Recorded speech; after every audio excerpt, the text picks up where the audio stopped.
11:15 నేను మాట్లాడనారంభించినప్పుడు పరిశుద్ధాత్మ మొదట మన మీదకి దిగిన ప్రకారము వారి మీదకి దిగను.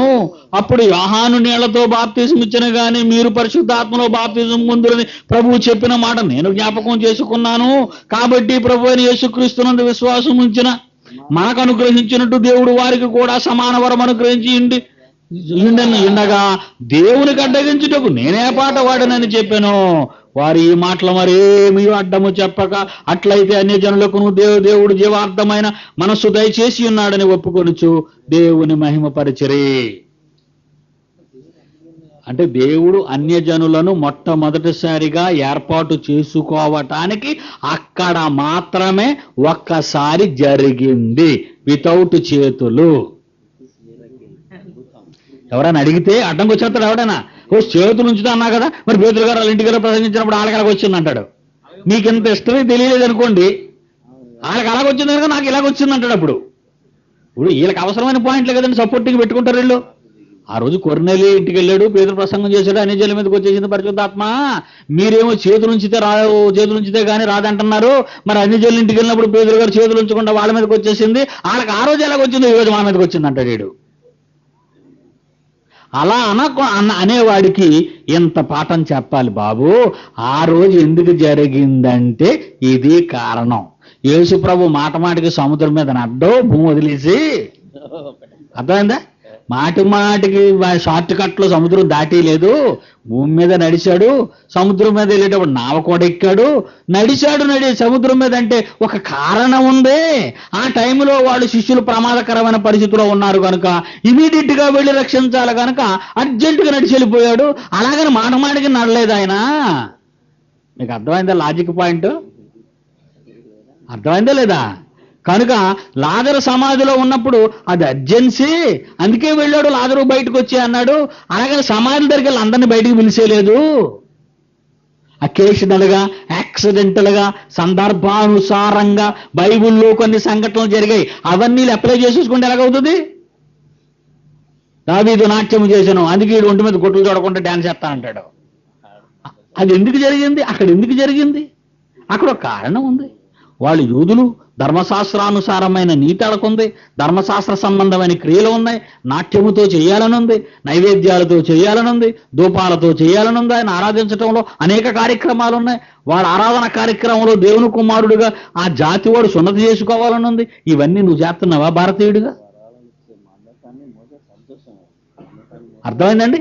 కనుక పరిశుద్ధాత్మ వరముల విషయంలో మనం చాలా జాగ్రత్తగా ఆలోచించాలి. కనుక ఈరోజు వరములు ఉండవలసిన అవసరత కూడా లేకుండా పోయింది ఇప్పుడు. ఎందుకు? బైబిలు సంపూర్ణ పుస్తకంగా మారిపోయింది. ఈ రోజు నువ్వు అద్భుతం చేసి ఎవరిని నమ్మించాలి? ఆలోచించండి. ఈరోజు అద్భుతం చేసి ఎవరిని నమ్మించాలి? ఎవరిని నమ్మించడం అవసరం లేదు. వాక్యాన్ని ప్రకటించు.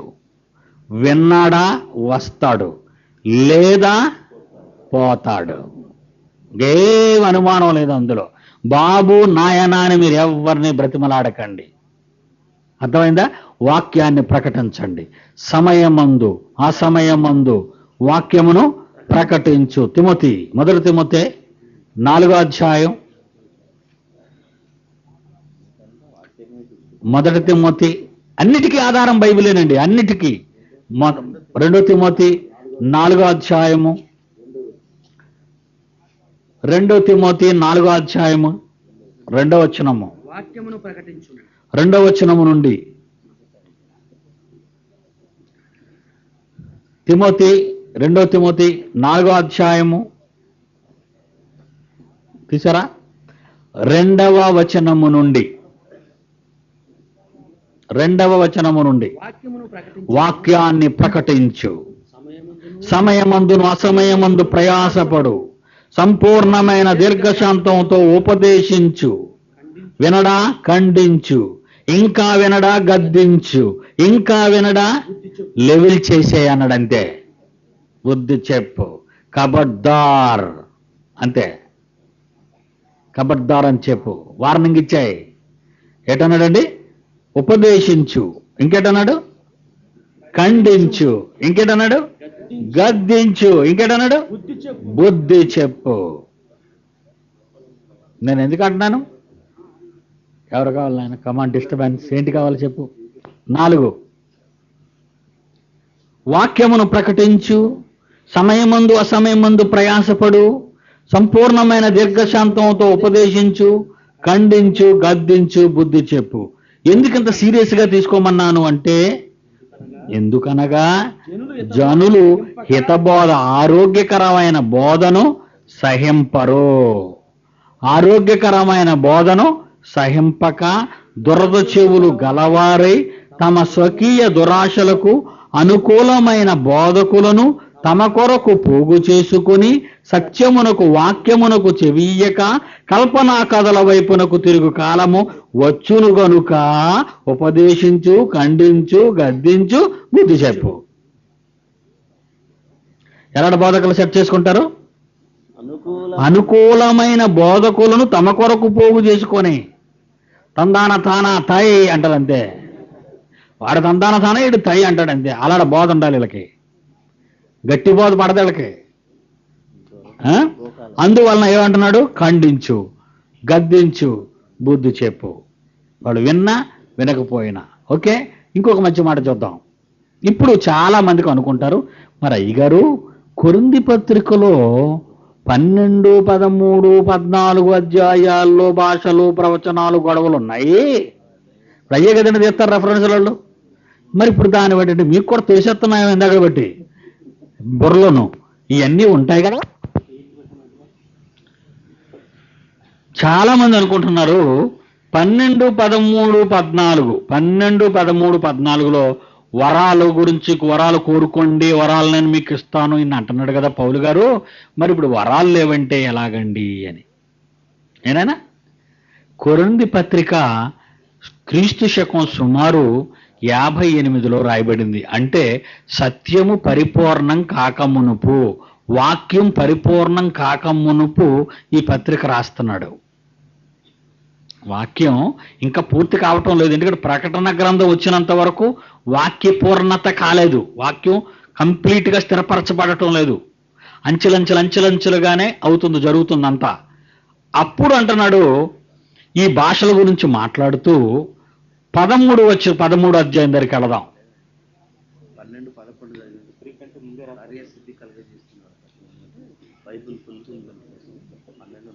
చెప్తాను.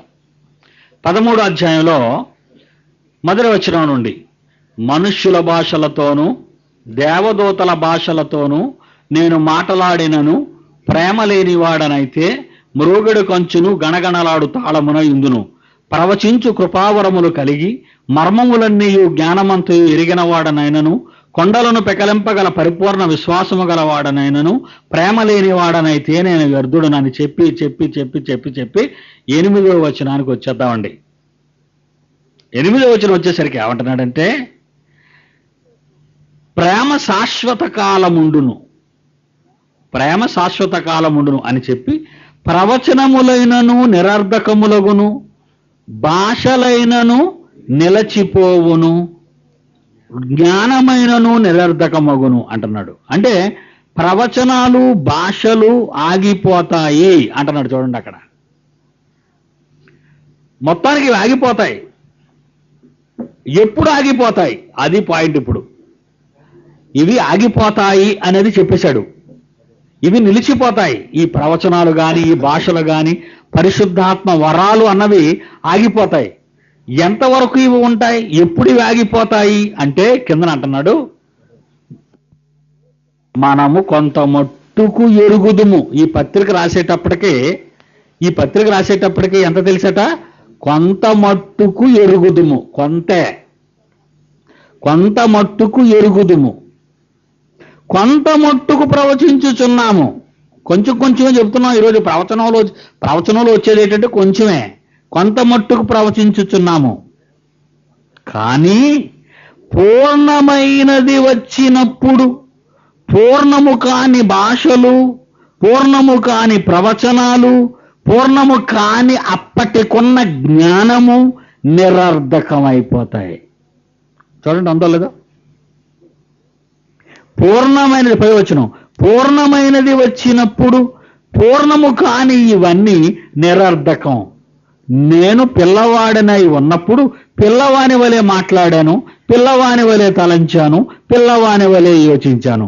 ఇప్పుడు పెద్దవాడనై పిల్లవాని చేష్టలు మానివేసి తిని, ఇప్పుడు అద్దంలో చూచినట్టుగా సూచనగా సూచిస్తున్నాము, అప్పుడు ముఖాముఖిగా చూతుము, ఇప్పుడు కొంత మట్టుకే ఎరుగున్నాము, అప్పుడు నేను పూర్తిగా ఎరుగబడిన ప్రకారము పూర్తిగా ఎరుగుదును.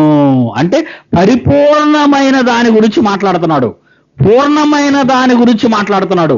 పరిపూర్ణమైన వాక్యం వచ్చేసింది అనుకోండి, ఈ అపరిపూర్ణమైనవన్నీ స్తంభించిపోతాయి, ఆగిపోతాయి అన్నాడు. ఇప్పుడు 12వ అధ్యాయానికి రండి. 12వ అధ్యాయానికి రండి. 1 కొరింథీ 12వ అధ్యాయం 28 నుండి జాగ్రత్తగా వినండి, మంచి పాయింట్ ఉంది ఇక్కడ. 1 కొరింథీ 12 28 నుండి, దేవుడు సంఘములో మొదట అన్నాడు. సంఘములో మొదట అంటే సంఘంలో మొదట అంటే మొదట ఉన్న సంఘంలో ఏం జరిగిందంటే, మొదట ఉన్న సంఘాలలో ఏం జరిగిందంటే, బాగా వినాలి ఈ పాయింట్. మొదట అంటే ప్రారంభములో ఉన్న సంఘాలలో, సంఘం ఎప్పుడు ప్రారంభించబడింది? సుమారు క్రీస్తు శకం పెంతెకొస్తు పండుగ దినం సుమారు 33 సంవత్సరాలు అంటున్నారు. ఇంచుమించు మొదటి అర్ధ శతాబ్దంలోనే సంఘం ప్రారంభమైంది. యేసు ప్రభు చనిపోయి తిరిగి వెళ్ళిపోయిన తరువాత పరిశుద్ధాత్మ దేవుడు రాగానే పెంతెకొస్తు పండుగ దినమున వీళ్ళు మాట్లాడిన ప్రసంగానికి 3000 మంది బాప్తిసం పొందారు. 2వ అధ్యాయం అంతా చదవండి మీరు వెళ్ళిన తర్వాత. అక్కడ సంఘం ప్రారంభమైంది. అక్కడ నుంచి మొదట సంఘాలు ప్రారంభమయ్యాయి. ప్రారంభ సంఘాలు అంటారు వీటిని. ఆసియాలోను ఐరోపాలలోను మాత్రమే ఈ సంఘాలు ప్రారంభమయ్యాయి. గలతీ, స్ముర్ణ, ఎఫెసీ, ఇలాగ ఆసియాలోను, దెస్సలోనిక, బెరయ, ఫిలిప్పు, ఇలాగా రోమా, ఇలా యూరప్లోనూ సంఘాలు ప్రారంభమయ్యాయి. అర్థమైంది కదండి?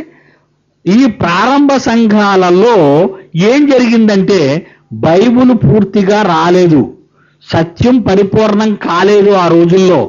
కనుక మొదట దేవుడు సంఘములో మొదట కొందరిని అపోస్తలులుగానో, అందరూ కారు. ఎంతమంది అండి అపోస్తలులు? కొందరినే. ఎప్పుడండి? మొదట, మర్చిపోకూడదు. మొదట సంఘాలలో కొందరిని అపోస్తలులుగాను, అటు పిమ్మట కొందరిని ప్రవక్తలుగాను, పిమ్మట కొందరిని బోధకులుగాను, అటు పిమ్మట కొందరినే, అందరినీ కాదు, కొందరినే అద్భుతములు చేయువారిని గాను, మరికొందరిని స్వస్థపరచు కృపావరములుగా వారిగాను, కొందరిని ఉపకారములు చేయువారిగాను, కొందరిని ప్రభుత్వము చేయువారిగాను, కొందరిని నానా భాషలు మాట్లాడిన వారిగాను, మీరు చెప్పాలి గట్టిగా మాట, నియమించుచున్నాను కాదు, అయిపోయింది అది. నియమించేశాడు వాళ్ళని. ఓవర్. మొదట జరిగింది మొదటి సంఘాల్లో, అది నాట్ నౌ. నియమిస్తాను, కంటిన్యూ అవుతుంది అని ఏమో అనలేదు అక్కడ ఆయన. నియమించను మొదటి సంఘాలలో. కొరింథీ సంఘం ప్రారంభంలో, ఎఫెసు సంఘం ప్రారంభంలో, స్ముర్ణ సంఘం ప్రారంభంలో, రోమా సంఘం ప్రారంభంలో జరిగేవి. సత్యం పరిపూర్ణం కాలేదు గనుక, వాక్యము కంప్లీట్ గా స్థిరపరచబడలేదు గనుక మళ్ళా ఏమనుకుంటారో అని తిరగేసి మాట్లాడుతున్నాడు చూడండి. మరలా తిరగేసి 30 నుంచి అందరూ అపోస్తలులా మళ్ళీ ఆయన అడుగుతున్నాడు మనల్ని. అంటే అపోస్తలు అన్నానని బైబిల్లో ఈ 20వ శతాబ్దం వరకు అపోస్తలు ఎక్కడ బయలుదేరిపోతారో అని భయపడుతూనే అన్నాడు. వచ్చేసారు వీళ్ళు కూడా. అపోస్తలు ఎవరైనా ఉన్నారండి ఇప్పుడు? మీ దగ్గర లేరు, చాలా సంతోషం అండి. కొంతమంది ఉన్నారు అపోస్తలు. అపోస్తలుడు ఫలానా, అపోస్తలుడు ఫలానా, అపోస్తలుడు అని పిడి సుందర్రావు అన్నాడు. నేను అపోస్తలునండి, నేను అపోస్తలు అనిపించుకోవడానికి ఏమైనా యోగ్యుడినండి? 20వ శతాబ్దం అపోస్తలుడు ఒకడు, 18వ శతాబ్దం అపోస్తలుడు ఒకడు. ఎందుకండి ఇవన్నీ? అందరూ అపోస్తలులా, అందరూ ప్రవక్తలా, అందరూ బోధకులా, అందరూ అద్భుతములు చేయువారా, అందరూ స్వస్థపరచు కృపావరములు గలవారా, అందరూ భాషలతో మాట్లాడుచున్నారా, అందరూ భాషలకు అర్థము చెప్పుచున్నారా? కృపావరములలో శ్రేష్టమైన వాటిని అపేక్షించండి ఆ రోజుల్లో. కానీ ఒకటి మర్చిపోకండి, వరాల్లో ఉండిపోకండి. వీరు సర్వోత్తమమైన మార్గమును మీకు చూపుచున్నాను, పరిపూర్ణమైనది మీకు ఇంకా చెప్తాను. ఇంకా మీకు పరిపూర్ణమైనది రాబోతుంది. ఆ పూర్ణమైనది వచ్చినప్పుడు ఈ పూర్ణం కానిది ఏమవుతుంది? నిరర్ధకము చేయబడుతుంది. పూర్ణమైనది సర్వసత్యము వాక్యం. దేవుని యొక్క పరిశుద్ధాత్మ దేవుడు రావటం వలన, వరాలు ప్రసాదించటం వలన, వరాలు జరిగించి అద్భుతాలు చేయటం వలన, ప్రజలను నమ్మించటం వలన యేసుక్రీస్తును అంగీకరించి వాక్యాన్ని నమ్మారు. ఆ వాక్యం ఆనాటి వారి చేత విని దృఢపరచబడింది. ఈరోజు మీకు స్వస్థత అవసరం అయితే దేవుణ్ణి అడగండి. మీకు స్వస్థత కావాలా? మీ తండ్రి ఉన్నాడు, డైరెక్ట్ అయిపోండి. ఇప్పుడు వరాలు ఉన్నవాడిని పిలవకండి, ఆడికి వరం లేదు. మీరు తండ్రిని అడగండి. స్వస్థతలు లేవంటున్నాడు పీడి సుందర్రావు అని అబద్ధాలు చెప్పకండి బయటకు వెళ్ళి. మీకు స్వస్థత కావలిస్తే మీ నాన్న ఉన్నాడు, మీ డాడీ, ఆయన్ని అడగండి. మీ తండ్రి, నాన్న నాకు రోగం వచ్చేసింది, ఎయిడ్స్, మందులు లేవు, మరి నన్ను బాగు చెయ్యని అడుగు.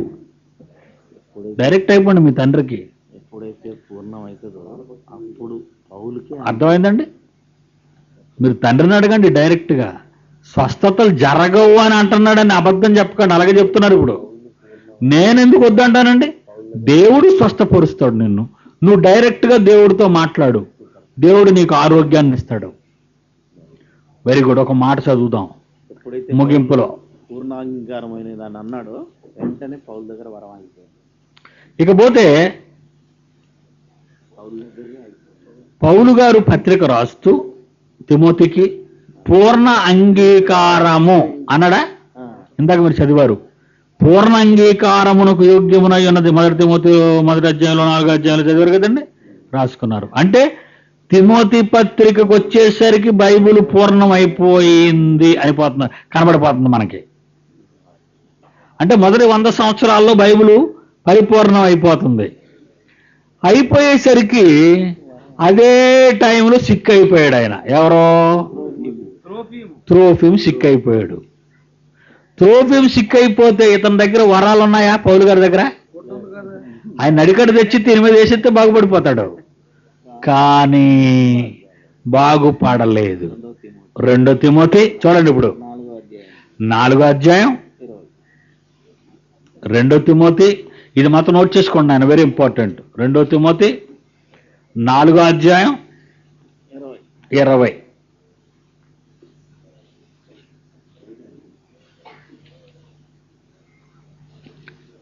రెండో తిమోతి 4వ అధ్యాయం 20. ఎరస్తు కొరింథీలో నిలిచిపోయాను. త్రోఫిము రోగి అయినందున అతన్ని మిలేతులో విడిచి వచ్చి తిని. ఏ స్వస్థత్వరం లేదా అంటే ఇక్కడికి వచ్చేసరికి వరాలు ఏమైపోయాయి? నిలిచిపోయాయి. అపోస్తలులున్న కాలంలోనే వరాలు ఏమైపోయాయి? ఆగిపోయాయి. 1 తిమోతి 5:23. 1 తిమోతి 5:23. 1 తిమోతి 23. ఇక తిమోతి గురించి ఏం చెబుతుందో, త్రోఫిము గారు సిక్ అయిపోయారు. ఇక్కడేమో తిమోతి గారిది ఒక సిక్కు, ఈయన ఒక సిక్కు పేషెంట్ అయిపోయాడు ఇక్కడ. 23. ఇక మీదట నీళ్ళే త్రాగక నీ కడుపు జబ్బు నిమిత్తము తరచుగా వచ్చు బలహీనతల కోసరము ద్రాక్ష రసము కొంచెముగా, అంటే మెడిసిన్ గా పుచ్చుకొనుము. జబ్బు నిమిత్తం ఏం తీసుకోమంటున్నాడు? ద్రాక్ష మెడిసిన్ గా తీసుకోమంటున్నాడు, మందుగా. మందులు వాడుము.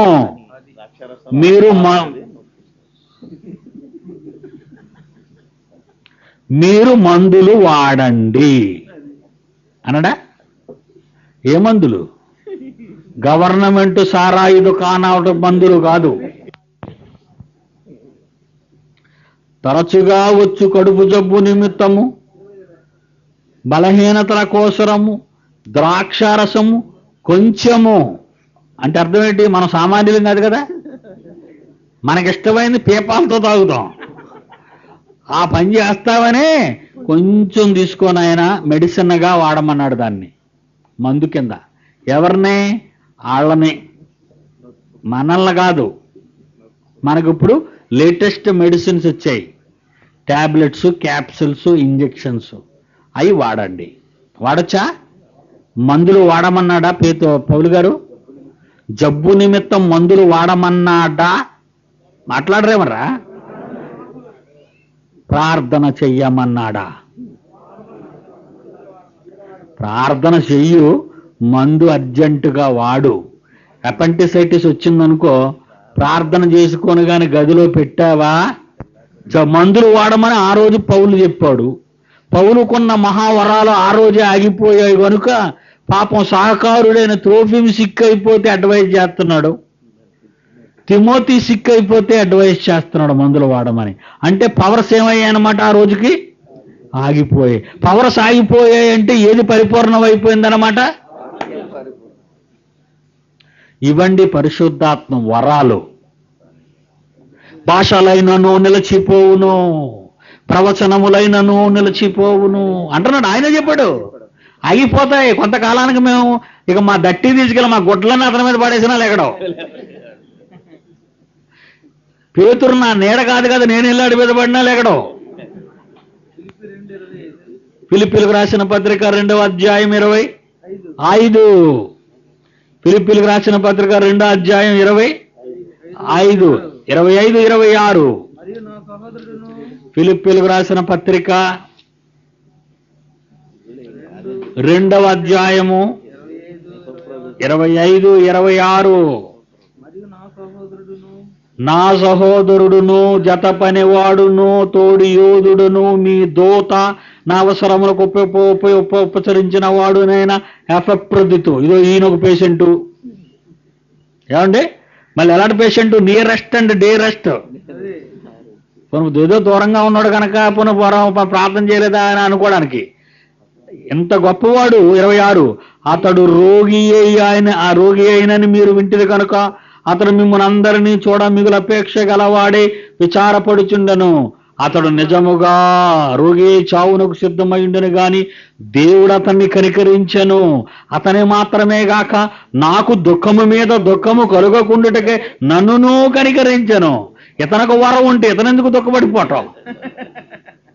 నో ప్రాబ్లం లార్డ్, నేనే ప్రార్థన చేసేస్తాను. త్రోఫిములకు యేసునామాన్ని లేపేసినాం. అంటే ఇతనికి పవర్ పోయిందని ఇతనికి తెలిసిపోయింది. పవర్ పోయింది కనుక ఇతను ఇక్కడ చచ్చిపోతాడో అని ఇతను భయపడిపోతున్నాడు. ఇతనికి ఏడిపోతుంది ఇప్పుడు. ఎంత చక్కగా ఉందండి బైబిల్, వండర్ఫుల్ బుక్. చచ్చిపోయిన వాళ్ళందరూ చెప్తాను ఉండండి, చచ్చిపోయిన వాళ్ళందరూ వరాల భక్తులు అందరూ వెళ్ళారట యేసుప్రభు దగ్గరికి. మత్తయి సువార్త 7వ అధ్యాయం, మత్తయి సువార్త 7వ అధ్యాయం. మాకు వరాలు ఉన్నాయి, దేవుడు మాకు స్వర్గం ఇచ్చేస్తాడని 22వ వచనంలో ఇక్కడ అంటున్నాడు. ఏమండి? 22. ఆ దినమందు అనేకులు నన్ను చూచి ప్రభువా ప్రభువా మేము నీ నామమున ప్రవచింపలేదా? ఏ టైం కాని టైంలోను నీ నామమున దయ్యములు వెళ్ళగొట్టలేదా? వరాలు ఆగిపోయినప్పుడు నీ నామమున అనేకమైన అద్భుతములు చేయలేదా? సమస్త మోసంతోనూ చెప్పుదురు. అప్పుడు నేనేమంటున్నా తెలుసా? మిమ్మును ఎన్నడను ఎరుగను. ఇదేంటండి, వరాలు ఇచ్చిన ఆయనే వరాలు నిజంగా చేస్తే ఎరగనని ఎందుకంటాడు చెప్పండి? అంటే వీళ్ళంతా గారడి సీమోను తమ్ముళ్ళు, గారడీవాడైన సీమోను తమ్ముళ్ళు అని తెలిసిపోయింది. మోసం చేసి ఆత్మను పంపానే, అందులో పడిపోయిన వాళ్ళు సెట్ అంతా. అక్రమం చేయువారులారా, నా యొద్ద నుండి పొండని వారితో చెప్పుదును. ఈ మధ్య జనం ఎక్కువైపోగానే చెయ్యడానికి టైం లేక 4వ అధ్యాయం 40వ వచనం ఎంత తిరకసో చూడండి. లోకాసు వార్త 4వ అధ్యాయం 40వ వచనం అండర్లైన్ చేసుకోండి. సూర్యుడు అస్తమించుచుండగా నానావిధ రోగముల చేత పీడింపబడుచున్న వారు ఎవరెవరి యొద్ద నుండిరో వారందరూ ఆ రోగులను ఆయన యొద్దకు తీసుకొని వచ్చిరి. అప్పుడు ఆయన ఏం చేశాడు? వారిలో ప్రతి వాని మీద చేతులుంచి వారిని స్వస్థపరిచాను. అందరిలో చేతులుంచాడా? ఈ మధ్య మీరే మొదలెట్టారు, నీకు ఎక్కడ రాకుండా అక్కడ చేసుకో అంటాడు. నువ్వే చేసుకో. ఎక్కడ ఉందండి బైబిల్? ఆయన చెయ్యేసి ఇన్ని వేల మంది వచ్చినా ఆయన చెయ్యేసి ఆయన బాగు చేస్తుంటే అయ్యగారికి తీరిక లేక నువ్వు అక్కడే నిలబడి ఇక్కడికి రాకు. నీకెక్కడ రోగం ఉంది అక్కడ, నోటు రోగమా నోటి మీద చేసుకో, కన్ను రోగమా కన్ను మీద చేసుకో, నెత్తి మీద రోగమా నెత్తి మీద చేసుకో, ఎవరు గుండె రోగం ఉంటే గుండె మీద చేసుకోండి. ఇక్కడికి తాపం చేస్తాడట, ఆ రోగాలు పోతాయట. అడగండి, అతను చేతులు వేసిన వాళ్ళు అడగండి. ఈసారి బయట కాసి పేపర్ పట్టుకుని పెన్నాను ఇక్కడే జరిగినాయి అలాంటి. ఈ గ్రౌండ్ లో అలాంటి పవిత్ర నిలయమిది. చేతులు వేసుకోమని చెప్తారు, చేతులు వేసుకోండి, మీ రోగాలు పోతాయని. ఎవరికి పోతున్నాయండి? ఎవరికి పోతున్నాయి? ఏటమ్మా వినిపించడం లేదండి.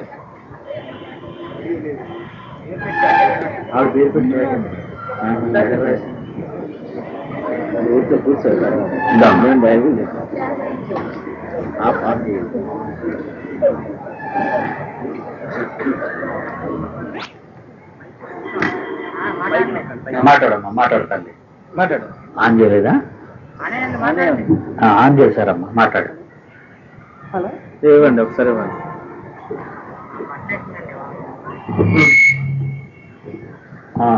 నా పేరు లైలా అండి. తర్వాత డాక్టర్స్ మిషన్ పేరు మార్చారు. అయితే 3 సంవత్సరాల నాడు అక్కడ గ్రౌండ్ లో మీటింగ్లు జరిగినాయి ఇదంటారు. అప్పుడు మా బాబు ఇంట్లో లేదు, మా వారి పెరాలసిస్, నాకేమో ఆర్థంగా చేయండి. అయితే నేను ప్రార్థనకు వస్తే కేకేశారు. అయినా అన్ని వేల మందిలో అంటే చాలా మంది ఉంటారేమో, మీరు లేవకూడదని చెప్పి ఉద్దేశం లేవాల. అయితే ఆయన స్టేజ్ దగ్గరికి ఎవరు రాలా. మా మేనలుడు తర్వాత మా తమ్ముడు కూడా ప్రసంగం చెప్తారండి పామర్లోను, మరి గుడివాడ. అయితే అన్నయ్య సాగు చేస్తారు వెళ్ళారులోను. ఇప్పుడు మోజస్ గారు వెళ్ళండి నా మేనలుడేను. అయితే మేము మొదటి నుంచి చాలా కాలానికి 30 సంవత్సరాల పైన ప్రార్థన చేస్తున్నాం. నా పేరు పెట్టి ఎక్కేసారంటే ఎలా వద్దని మా వాళ్ళు నాతో పాటు 10 మంది దాకా ఉన్నారు.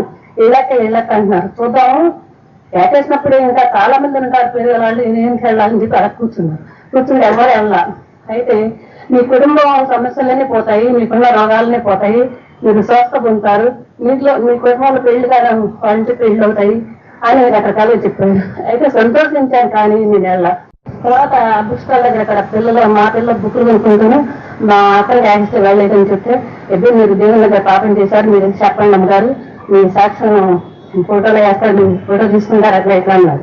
బాబు నాకు ఫోటోలు వద్దు, దేవునికి తెలుసు కదా, నన్ను ప్యాకేస్తారు, నాకు స్వస్థ కుదురుతుంది, మా ఇంట్లో సమస్యలన్నీ పోతాయి అని అంటున్నారు కదా అని ఉద్దేశంతో ఇంటికెళ్తే అందరూ కూడా సరే దేవుడు నేను జ్ఞాపకం చేసుకుని పిలిచారు కావాలని సంతోషించాను.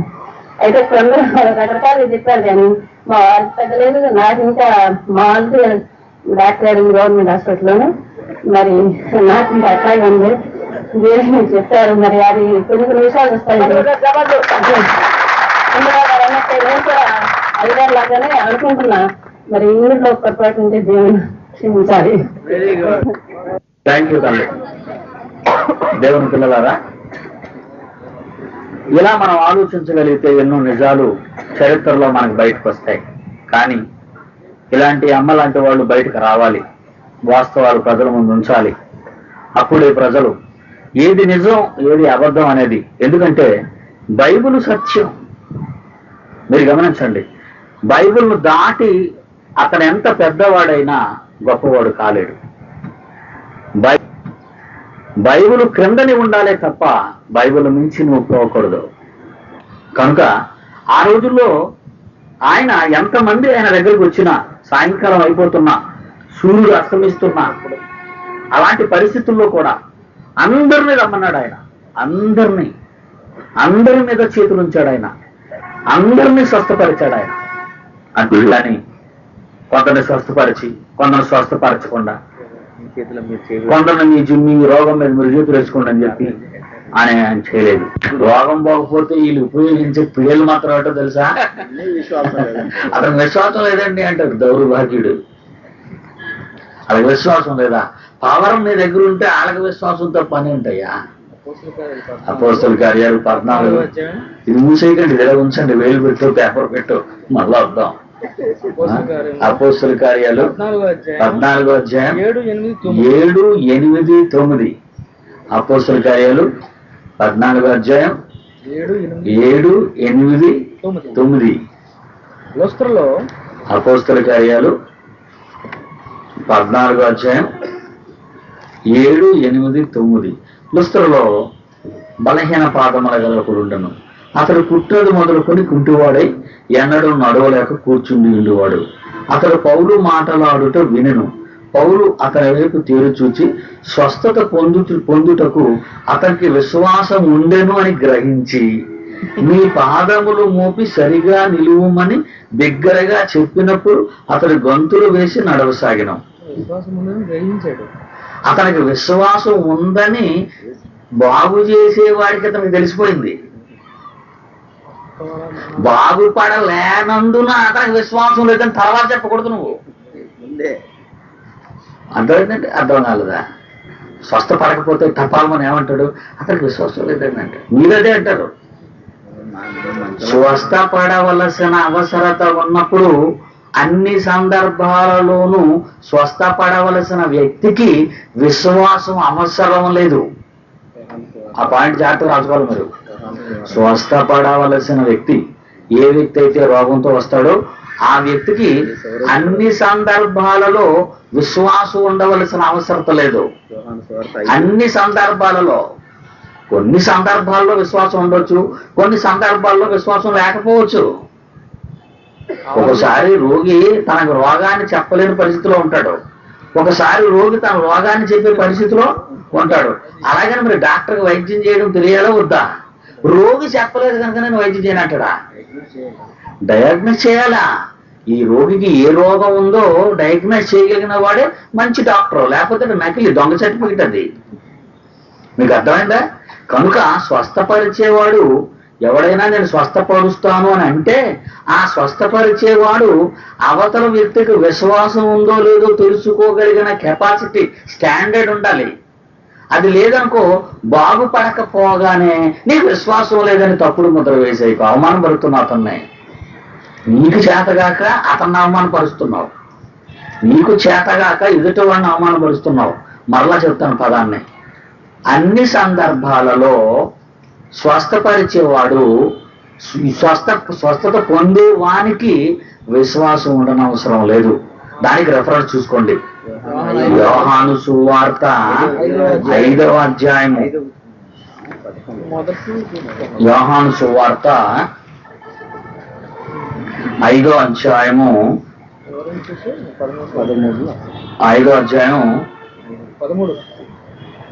5వ వచనం.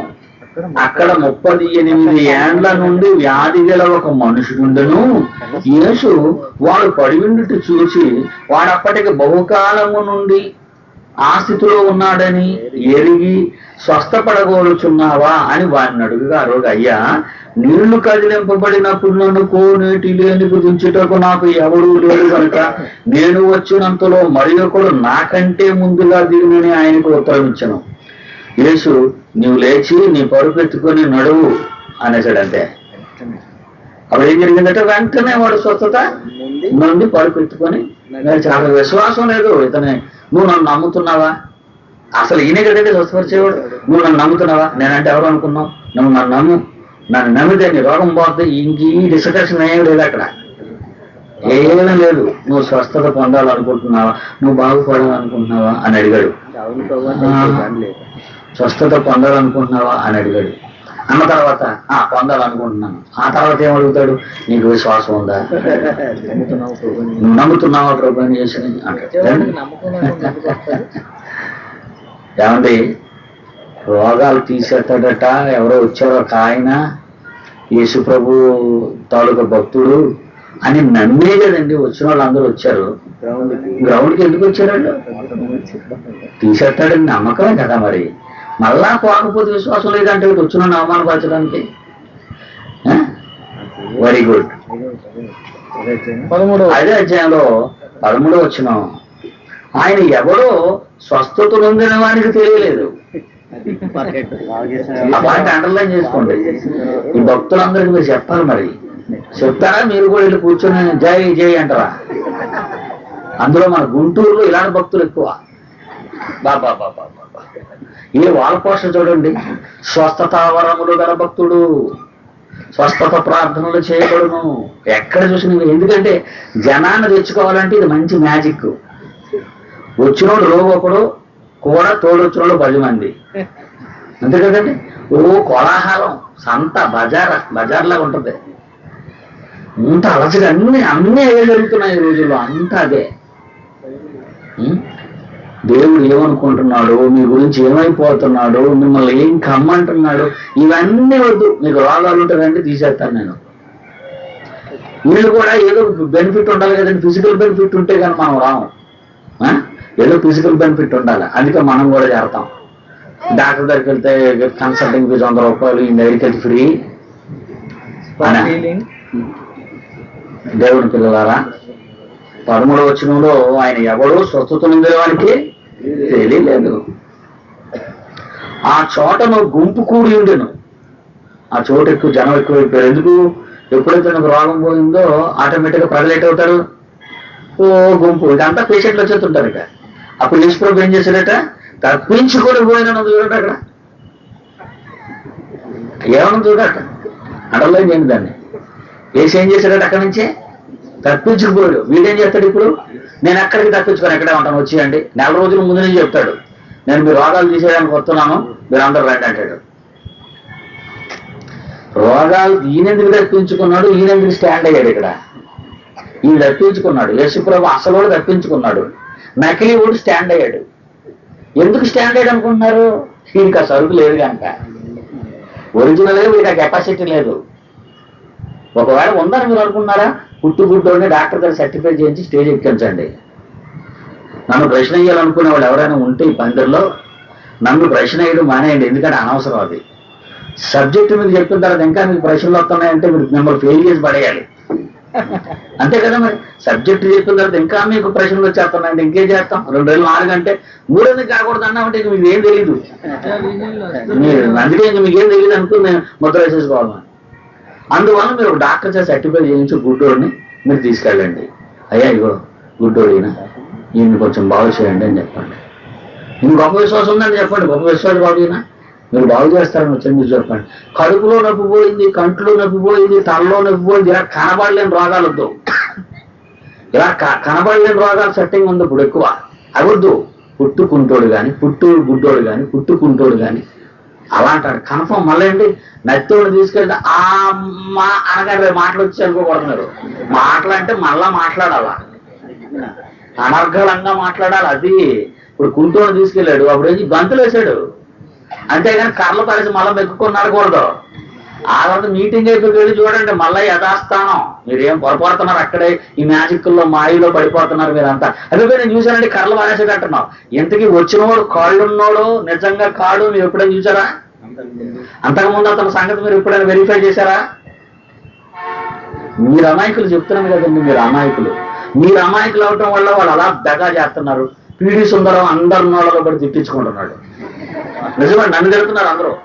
మీరు నన్నే తిట్టడం, వాళ్ళు నన్నే తిట్టడం, అంతవరకు ఉంది.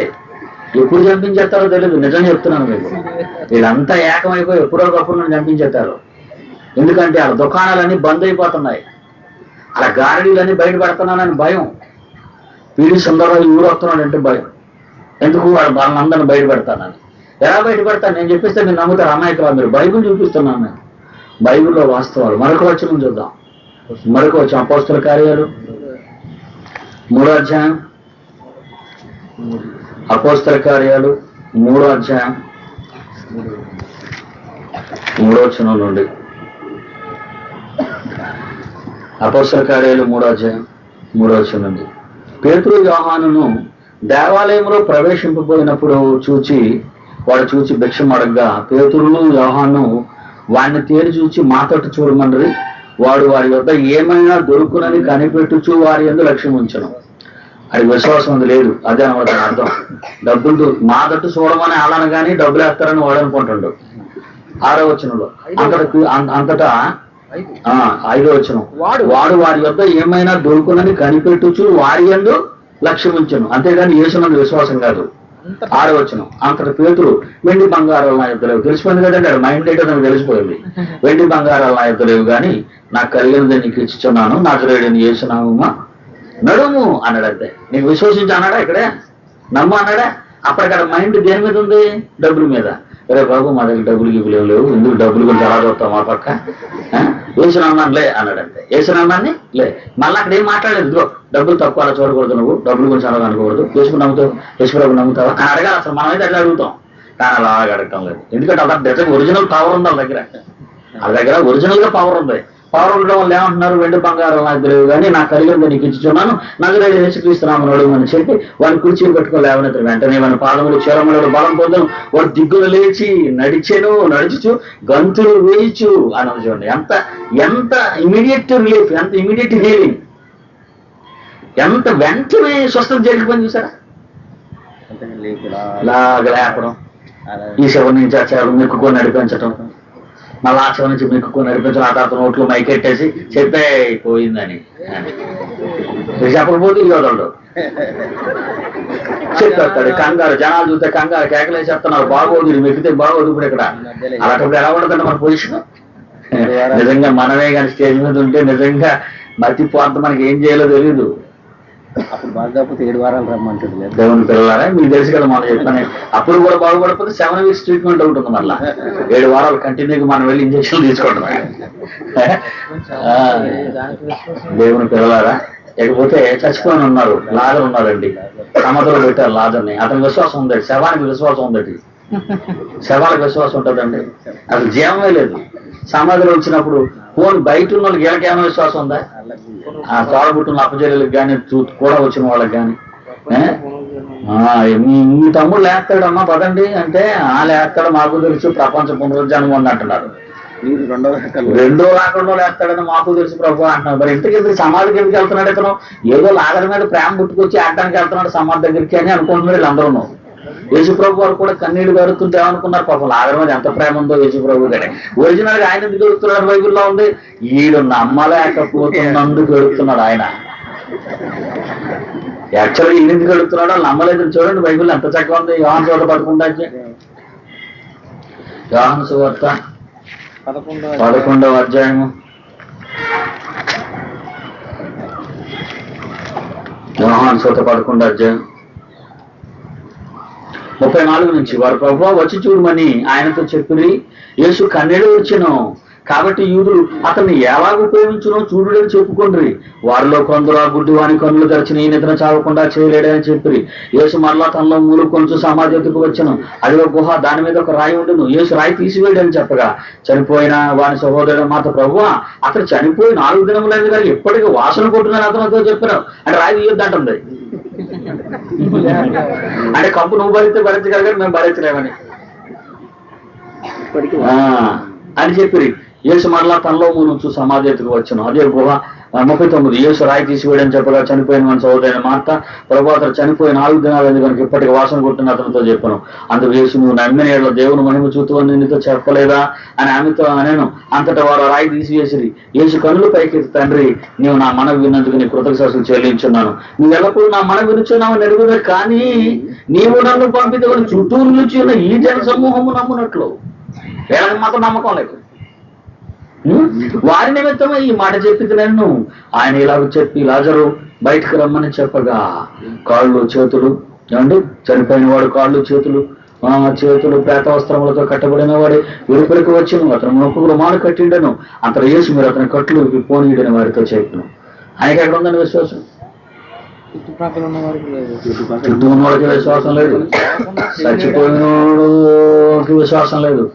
విశ్వాసం సొంత అప్పచెల్లెలకే నమ్మకం లేదు. మళ్ళీ ఈశ్వరం వచ్చినప్పుడల్లా డిన్నర్కో లంచ్కో విసేస్తుంటారు వాళ్ళ ఇంటికి. ఈశ్వరం వచ్చినప్పుడల్లా గ్రామం ఆడే భోజనం పెట్టారు. మార్తా మరియలతో ఎంత ప్రేమ యేసుప్రభు అంటే ఏం ప్రేమ, నమ్మకం లేని ప్రేమ. ఏముందండి యేసుప్రభు ప్రేమ? భోజనం పెట్టే ప్రేమ ఉందో తప్పితే అతను నమ్మే ప్రేమ లేదు వాళ్ళ దగ్గర. నిజమే కాదంటారా? ఏమంటే మరి కలిసి ఉన్నాడు, మీరు నాతో కలిసి భోజనం చేస్తున్నారంటే నా గురించి మీకు ఎంత తెలిసి ఉండాలి? నాతో కలిసి మీరు భోజనం చేస్తున్నారు అనుకోండి, ఎంత తెలిసి ఉండాలి నా గురించి? భోజనమే నీ సంగతి మాకు తెలియదు అన్నట్టుకున్నారు వాళ్ళు. ఏదో ప్రేమ కొద్ది భోజనం పెడుతున్నాం కానీ నీ మీద పెద్ద నమ్మకం లేనట్టుగానే ఉన్నారు వాళ్ళు ఆయన మీద.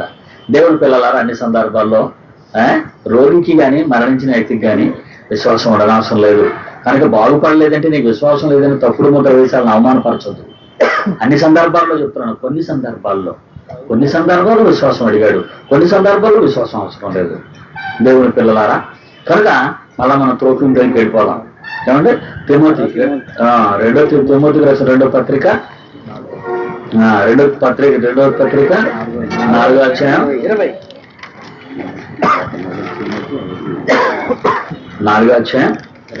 20వ వచనంలో త్రోఫిము రోగి అయినందున అతను మిలోతులో విడిచి వచ్చితను. ఎవరో ఎంత పవర్ఫుల్ మ్యాన్ వదిలేసి వచ్చాడండి త్రోఫిముని. అతనికి అంటించిన గుడ్డ తీసుకెళ్లి రోగి మీద పెడితే ఆ రోగి లేచిపోయిన రోజులు మీరు చదివారు. ఇక్కడికి వచ్చేసరికి పౌలు గారి పరిస్థితి ఏంటండి? పవర్స్ ఏమయ్యాయి? స్వస్థపరచు వరం ఏమైంది ఆయన దగ్గర నుంచి? ఆలోచించండి. లేకపోతే మరి త్రోఫిము బాగు చేయడా? త్రోఫిమును బాగు చేయలేనంత రోగం అతని దగ్గర ఉంది, త్రోఫిము దగ్గర. లేదా అతని రోగాన్ని బాగు చేసే పవర్ అతని దగ్గర లేదా?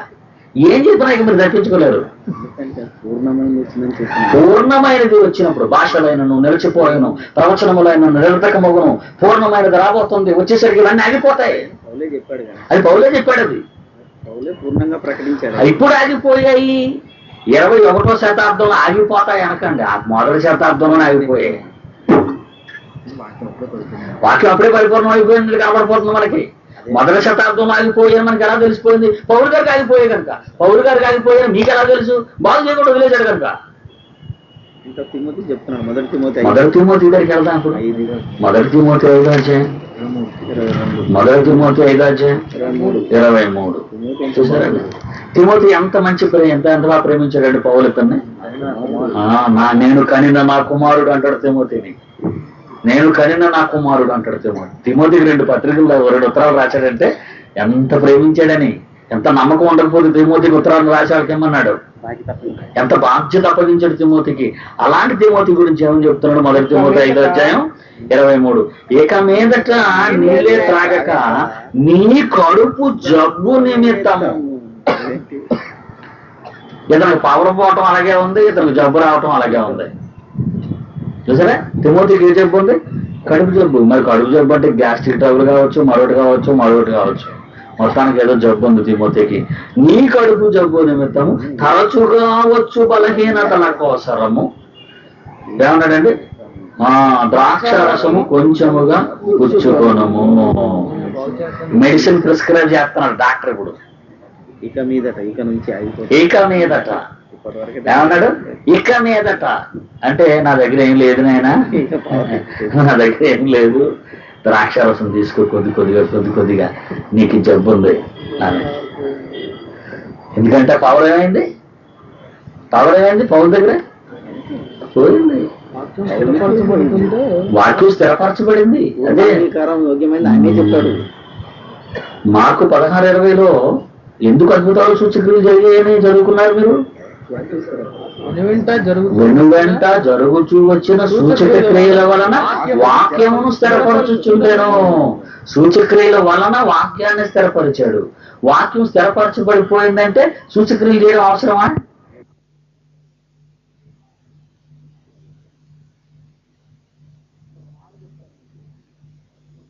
ఇక్కడ ఒక మాట చెప్తాను మీకు. ఇప్పుడు పరిశుద్ధాత్మ వరం ఉందండి. ఇదే ముగింపు. వరాలు లేవు. వరాలు ఎవరికి లేవు? నాకు ఉందని ఎవరైనా ఉండి చెయ్యొద్దండి. నాకు వరాలు ఉన్నాయండి, నాకు ఒక వరం ఉంది అని ఎవరికైనా ఉండి చెయ్యొద్దండి. టైం అయిపోయింది. అపోస్తల కార్యములు 2వ అధ్యాయం. దేవుడు అన్నాడు, మరి పరిశుద్ధాత్మ దేవుడు వచ్చేసాడు కదా యేసుప్రభు వెళ్ళిపోయిన తర్వాత, ఇక్కడ ఉన్నాడు కదా, అది మనం నేర్చుకున్నాం నిన్న. సంచకరువుగా ఉన్నాడు. ఇక్కడ ఉండి ఏం చేస్తున్నాడంటే 37, 38, 39 2వ అధ్యాయం అపోస్తల కార్యాలు.